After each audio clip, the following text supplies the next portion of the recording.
Alright, what's up, y'all? We just got out of Star Trek Beyond. If you're gonna be in shotgun, you get into the video. Hey, Get off your trust fucking me. phone. Trust me, I'll be in the video. Just like that bitch that started the first 2 minutes of the movie on fucking Snapchat. In the last 3 videos, what were you doing in the majority of the video? Hell yeah, I was in the bag on my phone, because guess what? Get your big ass talking over everybody. Damn. Fucking throwing shade first 5 minutes. Shots fired! Shots. What did y'all think of this? I really want to know what y'all thought of this first. Ladies first. Damn.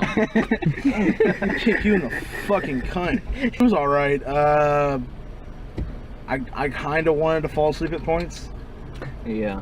I honestly just closed my eyes and just... I came to this movie and I was like, oh, I'm really regretting this decision. Honestly, so am I. This is one of And it's not because I hate Star Trek, because I like the first and second one. I like the first and second Star Trek too. It's just this one is as equivalent. If I were to pull Star Wars into it, it's as equivalent as Episode 2. What? Damn. You say it's Episode 2. I say it's equivalent as X-Men Apocalypse.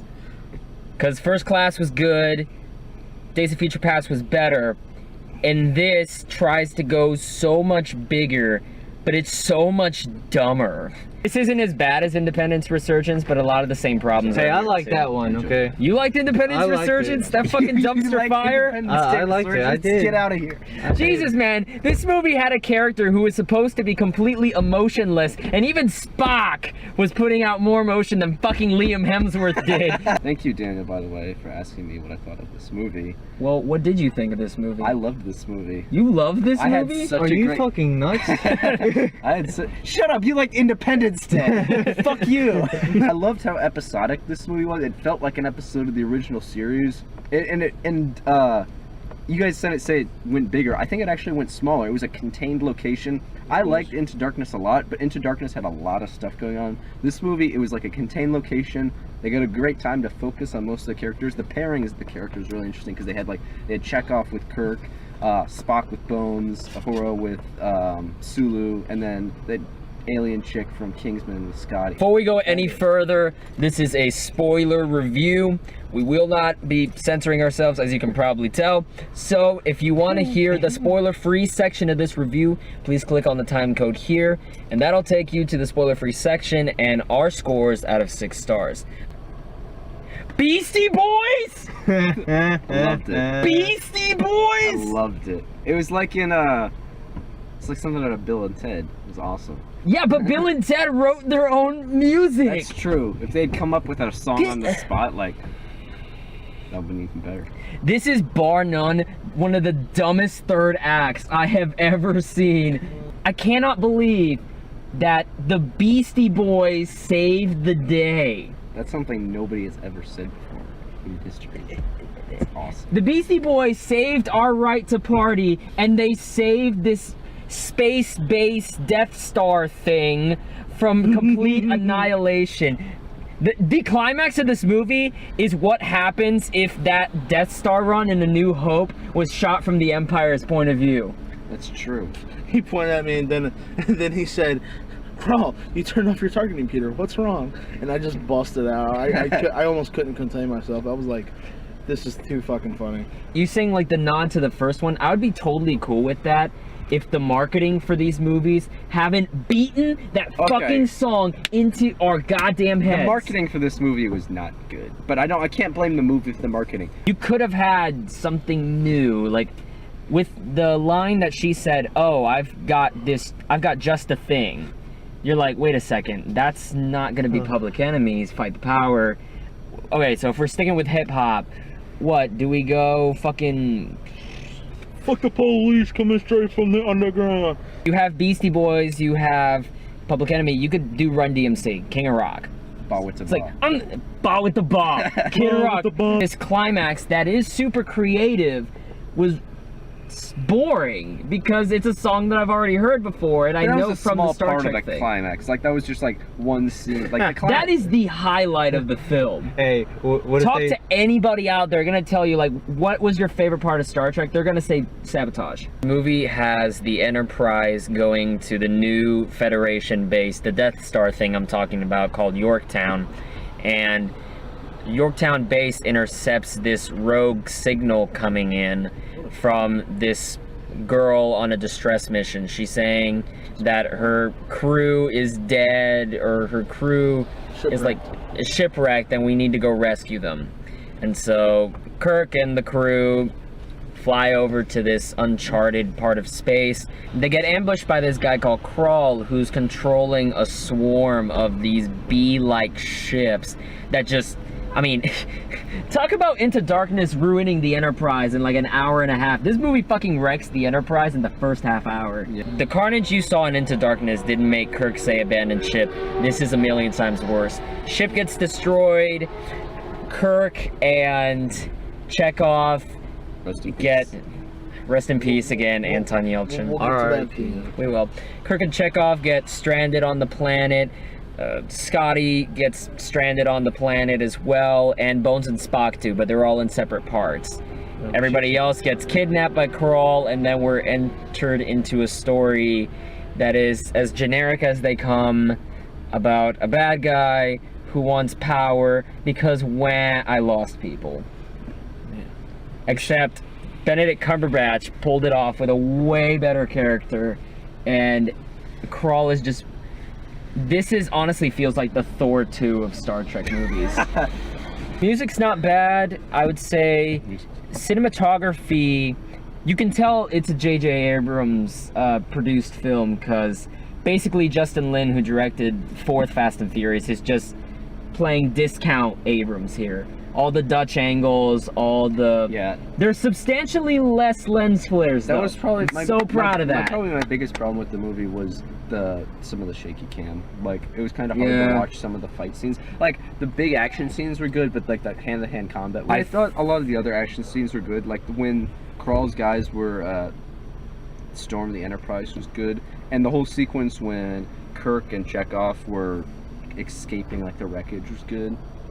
The thing that does bother me about these movies is that for some reason Star Trek can never, the new Star Treks can't get away from this whole gravity shit. Like, ooh, look how cool we are. We're gonna turn the camera upside down and play with gravity and just fuck with I feel shit. like that's just their shtick. There are ways to kind of reinvent it, and here I think Abrams had a stronger control of the camera on those, but Justin Lin, I mean, the end scene where the villain's friggin' flying in the air like Peter fucking Pan, you can fly. It looks so ridiculous. And then, okay, is it just me, or whenever Kirk and Crawl fall out of the ship, did you not think Doctor Strange trailer? I did not. But... Oh yeah, because of the way the whole Yorktown was played out. Yeah. Oh, I that could part. see Yes. that. Okay. I know Yeah, what you're Yorktown's kind of like running on multiple modes of gravity, and so you'll see buildings kind of lined up in the You see, corners. I told just you, like I Doctor told Strange. you when the movie when it first showed up Yorktown and the buildings were all sideways. I said, man, if that was real life, I'd be tripping. I'd be like, what the fuck? I was about to say, can you imagine the sanitation budget for this shit? Because people are just in the like, Shit, that'd be me every 5 minutes. I look up, oh. No, what would fucking suck is if you throw up on the wrong side of gravity. It's like, I like that it wasn't just like Uninterested. non-stop action though. Like, Yeah.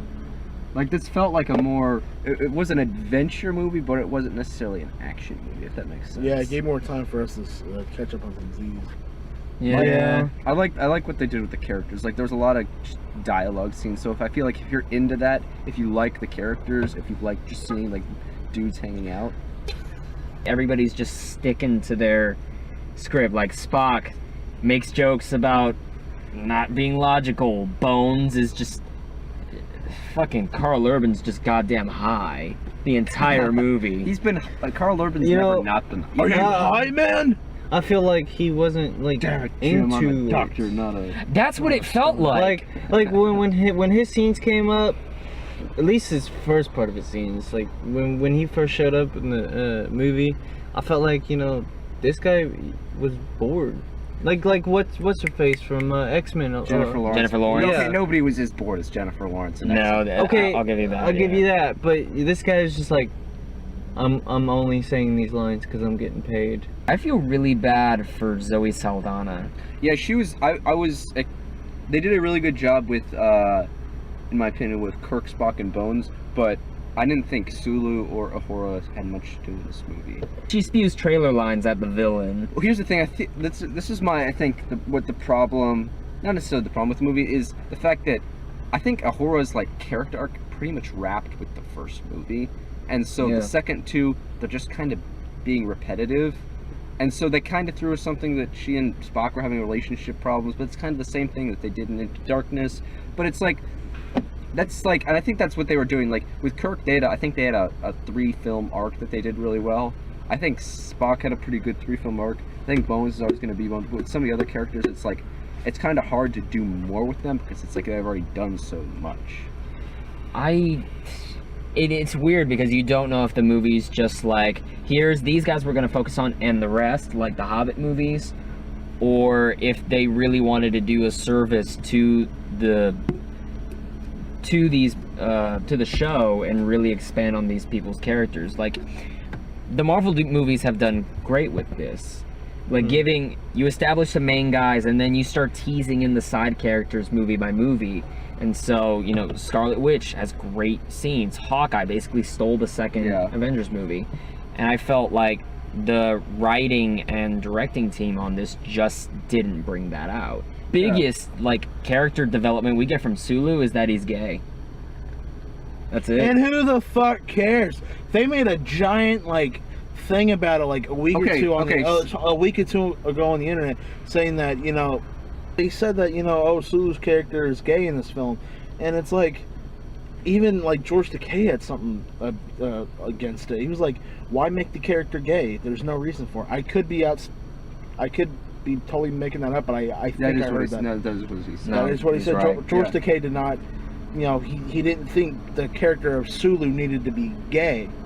But for some reason in this generation, there has to be a gay character. Okay, well, here's the thing. It doesn't fucking matter. Who the hell cares? Okay, so The only reason I'm making a big deal about it is because they made a big deal about all right, when it's not like they officially, like, this is something that kind of went out of control because they didn't like officially like come out and make a huge announcement like Sulu's gay. I think somebody asked Simon Pegg in an interview, and the thing is, like, there was kind of a back and forth between Simon Pegg, who wrote the movie, and George Takei. George Takei didn't like that. He said that if they were going to put a gay character in it, he wanted them to introduce a new gay character instead of just changing one of the other ones. But Simon Pegg was like, dude, if we put a new gay character in it, it would be like, oh, you're just adding a gay character. I think that it was a good choice because Sulu is, like, obviously it's a nod to George Takei because he's obviously a gay dude and he's done a lot of work for the LGBT whatever community. What did y'all think about the villain of Crawl? Generic. I wasn't a huge fan of the villain, especially compared. Okay, Khan was a great villain. Eric Bana in the first movie was terrible. But here's the thing: is similar with the first movie. The villain generic, but the focus of the movie wasn't really on the villain. It was more about the journey. Whereas Into Darkness, most of the movie was focused on getting the villain, and so the villain had to be really strong. In this movie, it was more about. The villain was he was more of a catalyst for everything that happened. He didn't have to be super unique.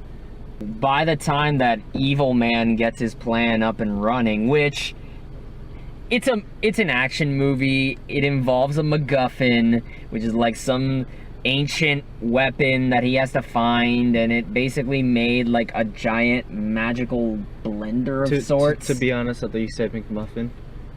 I call this weapon thing a MacGuffin, even though they try to use it in the plot. There is no reason this weapon needs to exist in this movie. Yeah. Because whenever he finally starts his rampage on the Death Star, he has like this giant fucking swarm that is destroying literally every ship, every bit of defenses in sight. It gets stopped by music. And it gets stopped by Beastie fucking Boys. sabotage. So good. Sabotage. If you clicked on the time code, welcome back. We just finished our spoiler discussion of the movie. So once you see the movie, go back and watch your spoilers. Everybody stuff. dies. We're gonna give our wrap-ups, scores out of 6 stars. Let's start with you, Daniel. This is the X-Men Apocalypse of the Star Trek franchise. It's big, it's loud, it's dumb, and I honestly couldn't give a shit. Sounds like a Hillary Clinton fan. How about you go fuck yourself? As far as scores for this, easy, 2.5 out of 6. Are you serious? Yeah. You gave Free State of Jones 3.5, but you give this 2.5? Yeah, Free State of Jones had good shit in it. It was just too long. Wow, your rating is bigger than mine. I was not interested. I mean, there's some funny moments, and you know, the plot. I didn't like the plot, and like, you know, I was never caught on to anything. You know, I never cared about any of the characters. Like I said, I wanted somebody to die. I regretted my purchase of my ticket. I'm gonna give it a 1. Are you serious? God damn. Are you serious? God damn. Yeah. Do you really hate this shit? I really do not like this movie. I'm going to give this a 5 out of 6. What the fuck? 5? I enjoyed I gotta go. shit. 5? I was enjoyed- expecting a 4. How the fuck did this get anything higher than that from I you? enjoyed the shit out of this movie. I loved how silly it was. I loved how, you know, kind of all over the place it was. I thought the character interactions were great. Thought the dialogue was great. I had a great time watching this movie. So fuck you guys. I can't recommend it. I can't hate it. I can't love it. I'll give it a 3. I started at a 3, but then there was so much stupid shit that kind of dropped me off. So, with the most divisive consensus I think we've ever had, HalfKocked verdict of 2.87 out of 5. That is shocking. 5 minutes after we opened, and this guy really wanted to pay his oil change. I'm like, well, you got a coupon? Fine. What's $10 off? $38.99. Fuck. You don't even have a calculator there? Like, you can't just punch that shit in? I didn't want to look retarded. Well, I didn't say anything out loud. I sat there staring at the computer screen. He's like, you okay over there? I'm like, it's just a really long morning already. in Matt's head, he's sitting there and he forgot everything except fine dining and breathing. Wait. SpongeBob. Thank you. That's what I was about to say. It's one of those, the SpongeBob episode where it's a cut scene into my brain and everybody's going through the file cabinet. What is it? If y'all like this video, please click the like button if you want to be the first to find out whenever new content arrives. Use your words. You can hit the subscribe button. Feel free to comment in the comment section below. Tell us what you thought of Star Trek Beyond. And if you enjoyed my rage, please share. Why not? Or face my wrath, you filthy bitches. Wrath of... Speaking of face, we also have a Facebook and Twitter page that you can also follow just for more movie news or information. You got a face? Well, you got a Facebook. I don't. Shut the fuck up. I'm trying to finish this. We're gonna try to be back in a couple days with lights out, and joke.